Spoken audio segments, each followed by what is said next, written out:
One Zambia, one nation. Good evening and a warm welcome to the main news on TV2, the powers of television. My name is Zobstar Mbebe. First, we take a look at stories making headlines at this hour.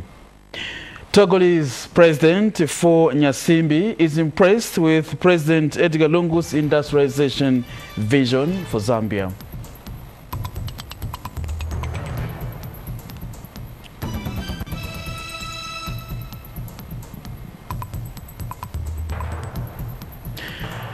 The Road Development Agency, RDA, has revised the contract for the damaged section of the Luangwa-Feira Road. And government has concluded discussions with the Saudi Arabian government for the construction of a specialized hospital for mothers and children in the country. Thank you so much for joining us, and now the news in detail. Togolese President for Nyasimbi is impressed with President Edgar Lungu's industrialization vision for Zambia. Mr. Nyasimbi says he's impressed with the efforts being done towards industrialization in Zambia. Speaking after touring Kafue steel plant owned by Universal Mining and Chemicals Industries Limited, UNMCIL, in Kafue today, the Togolese leader expressed happiness that Zambia has embarked on a difficult but possible task. Details in the following report. Hot steel bars move around the plant to the cooling system as part of the steel production process at the Universal Mining and Chemicals Industries Limited's Kafue steel plant. This is part of the 120,000 annual steel production here, despite the 250,000 installed capacity. And Togolese President for Nyasimbi has come to pick lessons from here. He is impressed with President Edgar Lungu's vision on industrialization. What we are doing today, you are planting the seeds for the future generation. Indeed. If we do not start today, it may be too late for us. That's why I really commend the Zambian government and the president to support the Zambian brothers who have decided to take on this investment. It's not easy. Even working there is not easy. Minister of Commerce Margaret Manakatwe gave insights on the $300 million local investment.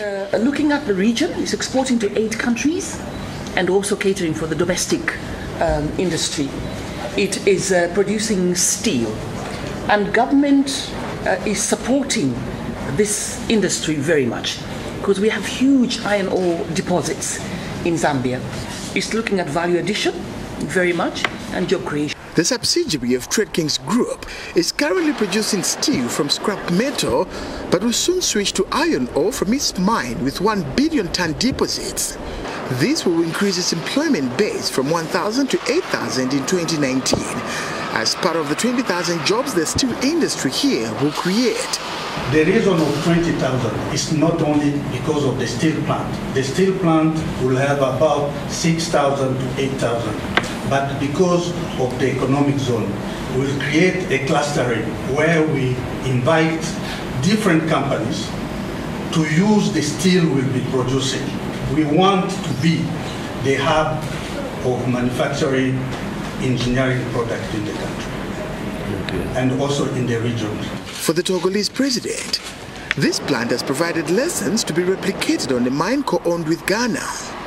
We ought to be very hopeful for Africa, and we ought to learn from each other. You know, I have come to Zambia and I've thought about our mine, with the mine that we are sharing with Ghana. We don't have the courage to exploit it now, but now that I've seen what you are doing, maybe to give us courage with my Ghanaian counterparts to try to do the same in West Africa. Kafue Steel is at the heart of Zambia's steel industry development, with Kafue district having been declared a steel industry economic zone by President Edgar Lungu. More industries are expected to come here, with the target of 20,000 jobs being created by 2019. And as the Togolese president wraps up his state visit to Zambia, he picks with him lessons on how West African countries can benefit from the huge iron ore deposits. Brian Mwale, ZNBC News, Kafue. In other news, the Road Development Agency has revised the contract for the damaged section of the Luangwa-Feira Road. The contract has since been submitted to the Attorney General's office for approval. Part of the road was washed away following reoccurring incidences of landslides caused by earth movements. Here's a report.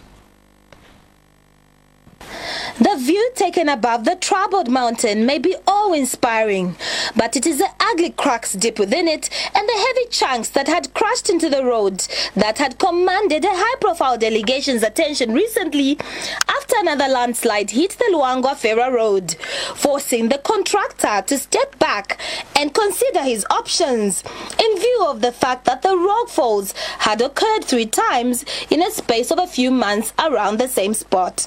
The unexplained occurrences needed more investigations, and that is exactly what the provincial minister had demanded from experts.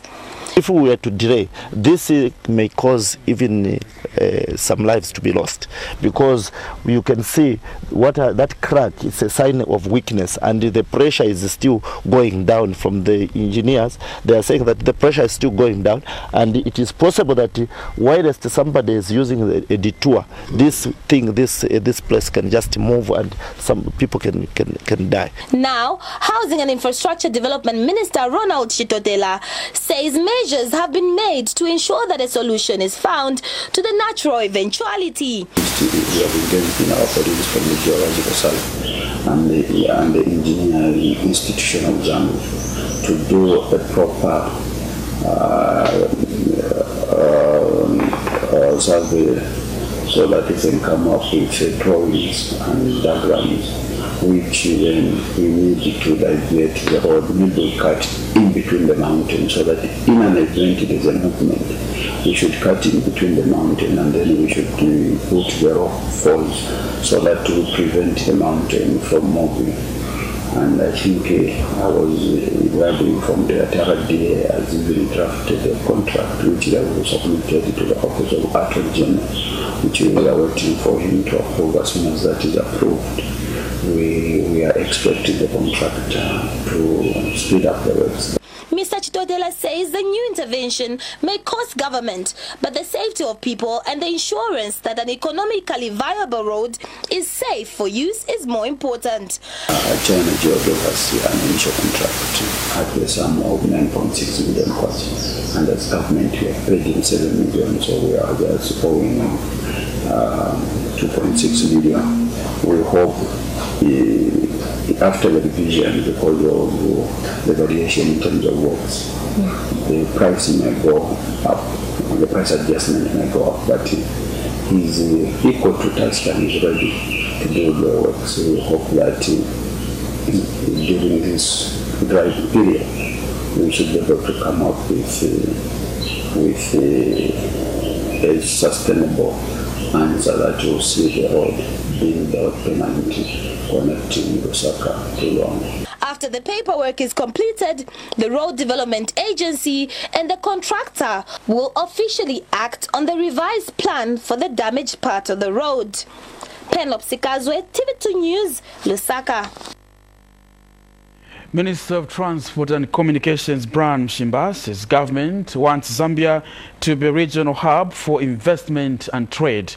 Speaking when he met an investment group, Crown Air Cargo of South Africa, at his office in Lusaka today, Mr. Mshimba says with the coming of a cargo airline, Zambia will open a market for investors to SADC, COMESA and Great Lakes sub-regions.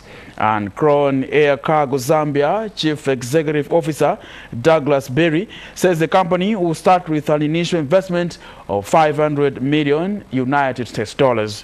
Mr. Berry says his company will create 212 direct jobs and 2,800 indirect jobs. Portfolio, because it's in line with the discussions that we've been having in the ministry here ourselves. We are very centrally located as a country in the middle of the SADC region, very secure and very politically stable, with very good people. And that gives us a very good opportunity in terms of becoming a natural transport and communications hub. And my mandate is actually trying to do that on behalf of the PF government of His Excellency, Mr. Edgar Chagwa Lungu. The total value of the capital input into Zambia is $500 million US. We have already raised that capital. We've raised it via a finance house in Canada. The holding company will be in Singapore, but the operating company, the main company, is going to be in Zambia. I think it's important that the Honourable Minister and His Excellency be aware of the fact that we are not looking to establish an international company in Zambia. We're looking to establish a Zambian company in Zambia. What we've got is something that's solid, and I would like to employ as many Zambians directly as possible. I don't know if I mentioned 212 direct employees and about 2,800 non-direct employees is what this project brings to. And Zambia's ambassador to South Africa, Emmanuel Mwamba, says foreign missions had shifted focus from political and international relations to economic diplomacy. Now, the Minister of General Education has refuted social media reports suggesting that it has advertised for the 2017 teacher recruitment. Spokesperson Hilary Chipango says the ministry has not advertised for teacher recruitment. Mr. Chipango says adverts will be placed in electronic and print media when the exercise is due. He has urged the public to ignore the social media advert with the contempt it deserves. This is contained in a statement issued to TV2 News in Lusaka today.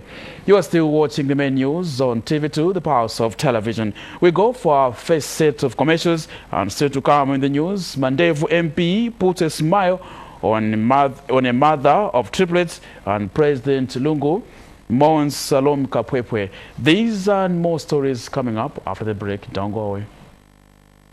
Welcome back, and we continue with the news. Mandevu Member of Parliament Jean Kapata, in partnership with Madison Life Insurance, has donated assorted items worth thousands of kwacha to a mother of triplets in Osaka's Chipata overspill area. And Ms. Kapata, who is also Lands Minister, has thanked Madison Life Insurance for its continued support to development projects in the constituency.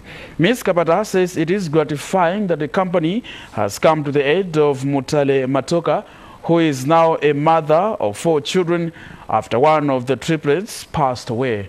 Here's a report.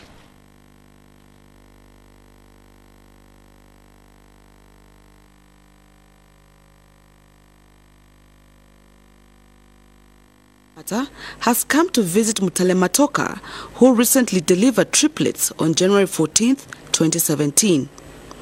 But Ms. Kapata comes with an all-weather friend of the constituency, Madison Life Insurance. The visit has overwhelmed the Matokas as assorted items are brought for them. And we are joining them in rejoicing and thanking God for life.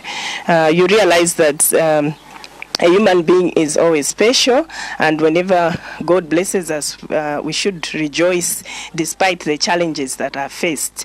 And we thought we could come in and relieve those challenges that the Matokas are facing by buying few necessities so that the babies can have a good start in life. Ms. Kapata is also happy with the gesture by her partners in development. And I just want to tell them that these things should be looked after very well.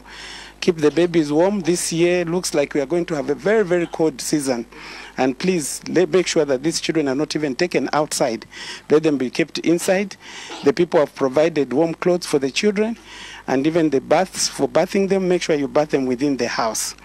For Madison Insurance, we just want to say thank you once again, and please don't get tired of us knocking on your doors. Unfortunately, Mutale lost one of the 3 babies, and this gesture invokes the memories. I really thank you. I was not expecting, but thank you so much.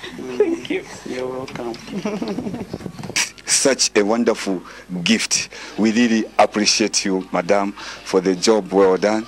And also, we really thank the MD from Madison Company for the support that has been shown to us. For the surviving babies, Naomi and Shadrach, this goodwill will ease the burden on their parents. Mwilan Sofu, TV2 News, in Lusaka. Government has concluded discussions with the Saudi Arabian government for the construction of a specialized hospital for mothers and children in the country. Minister of Health, Charles Chirufia, says government has already secured land for the project, which is expected to start by the end of this year. Speaking in an interview with TV2 News today, Dr. Chirufia has said the hospital, which will be called the King Salman Abdulaziz, will be funded by the Saudi Arabian government at a cost of more than $100 million. Before construction begins, before the end of the year. The hospital shall cost around $100 million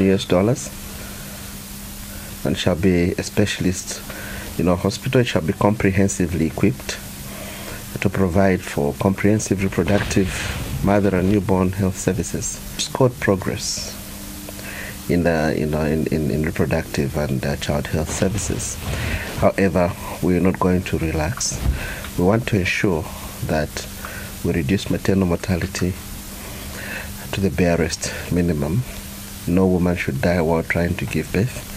That calls upon us to ensure that we have adequate infrastructure and human resource and equipment. Lusaka is densely populated. With 2.5 million people in Lusaka district alone, it requires that we have adequate infrastructure for maternal and child health. With the opening of the first level hospitals already in Lusaka, like Matero, Chilenje, Chawama, we have seen a drastic reduction in referrals to UTH. The widow of late freedom fighter Simon Kapwepwe Salome has died at the age of 90. In announcing Mrs. Kapwepwe's demise, who died last night in her sleep, President Edgar Lungu has described her as a heroine who, among other women, selflessly and significantly contributed to Zambia's liberation struggle. President Lungu has said in a statement that Zambia has again lost a great icon who was an epitome of what women ought to be to Zambian families, societies, and the nation as a whole. The head of state has explained that he remembers Mrs. Kapwepwe as a warm and big-hearted person whose tremendous contribution to Zambia's liberation struggle will continue to be cherished by many Zambians. President Lungu has noted that Zambia's liberation struggle would be incomplete without mentioning the name Kapwepwe. He has added that Mrs. Kapwepwe and other heroines were great fighters, team-spirited, who understood the importance of working together for the common good of mankind. The president has further conveyed condolences on his behalf, that of government and the people of Zambia, to the Kapwepwe family. President Lungu has since underscored the need and importance for the nation to recognize and celebrate founding fathers and mothers before they pass away. Still to come after our final break, it's sports news. Stay with us. Welcome back, and now sports news. Zesco United do seek to reclaim the top spot on the MTN First Super League table when they host Green Buffaloes tomorrow afternoon. This will be in a Week 6 encounter slated for the Levi Mwanawasa Stadium in Dola. The match has been brought forward because Zesco will be in action against Moha of Egypt in the first Group C match of the CAF Confederation Cup. Buffaloes, who beat 12-time champions Ghana 3-2 last Saturday, have 7 points and want to get into the top 4 bracket. On the other hand, Zesco, who lost 1-0 to Napsa Stars, will use the match to prepare for their continental battle, and a win will build momentum. The Ndola Giants are third on the league standing with 10 points, but only a point separate them from leaders Lumwana Radiants. Defending champions Zanaco, who leave for Egypt on Wednesday afternoon for their CAF Champions League clash against Al Ali on Saturday, are second on the log with a better goal difference. And now to end the news, the headlines once again. Togolese President for Nyasimbi is impressed with the President Edgar Lungu's industrialization vision for Zambia. Mr. Nyasimbi says he is impressed with the efforts being done towards industrialization in Zambia.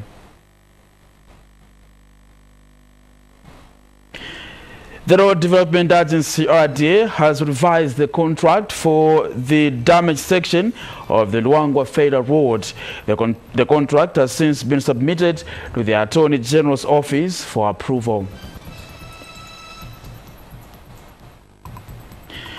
And government has concluded discussions with the Saudi Arabian government for the construction of a specialized hospital for mothers and children in the country. Minister of Health, Chalo Chirufya, says government has already secured land for the project, which is expected to start by the end of this year. That's it for the main news at 18 hours on TV2, the Powers of Television. Join us for more news at 20 hours. My name is Obstambewe. On behalf of the entire production team, good evening.